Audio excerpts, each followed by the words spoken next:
How many of us have seen a student like that? How many of us as adults sometimes feel like this? As educators, we are the ones responsible for taking our students from feeling like this to making sure they are productive members of our class. It doesn't just happen here. From the West Coast to the East Coast and all over the United States, stress is a real thing for our students. Stress is a part of life, and it's not always a bad part of life. Most of us enjoy good stress in small doses, like roller coasters, watching sports, or even a scary movie. That's the kind of stress that keeps us young and on our toes. Then there's bad stress, or worse, chronic stress. Negative stress isn't just in your head. It can affect us both mentally and physically. From the positive to the tolerable to the toxic, all three types of stress are ones our students experience.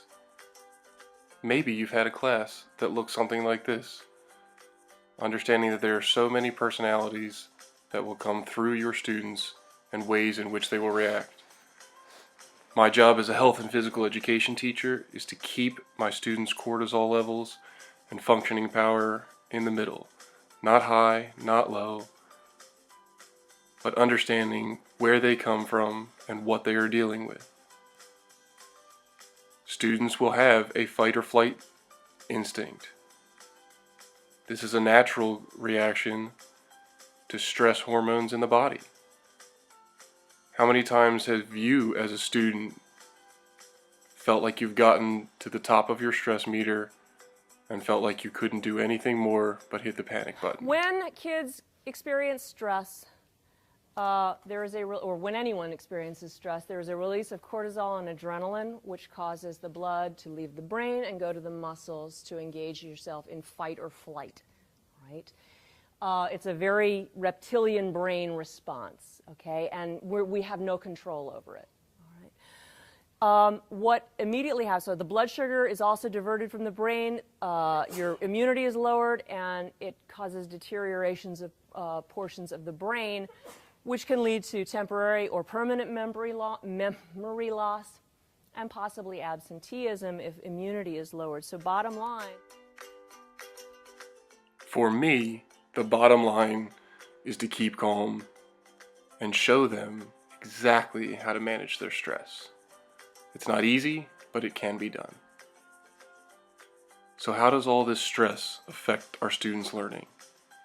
In a recent article found in the USA Today, along with many others, students are not dealing or managing their stress well.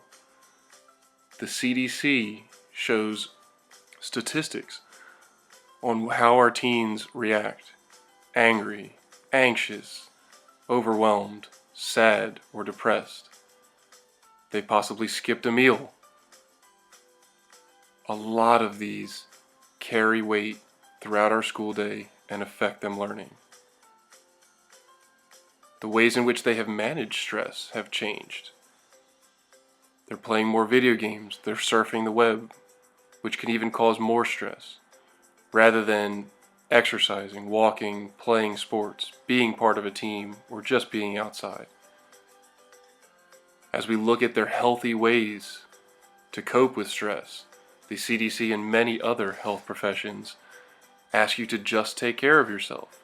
Eat a healthy, balanced diet, exercise on a regular basis, sleep, and give yourself a break. Knowing what things to put in your body and what things to avoid is the first step. What I'm going to talk to you today about is how exercise is really for our brains. Physical exercise turns our brains on, and all the wonderful side effects that we get help our body be healthy. So what do I think about exercise? I think it's fantastic.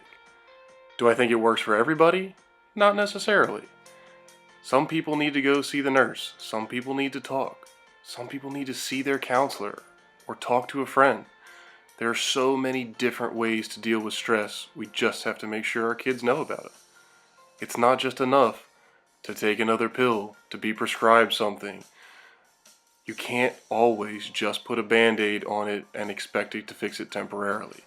Stress will continue to rise. So what am I asking? How many times have we seen a brain scan like this? We all know that physical activity is great for us. We all know that our students are going to feel like this.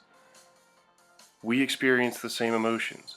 Our job as educators is to let them play. Give them the time for recess. Understand that they need hands-on learning, experiences, maybe playing as a part of a team, understanding what physical education classes do for a student, giving them the ability to express themselves in a different way with their friends. Knowing is power, but doing is more. The more that they will do, the better their grades will improve. It's not just enough to think about what we need to be doing, but to be mindful about how to approach it. So overall, what am I asking?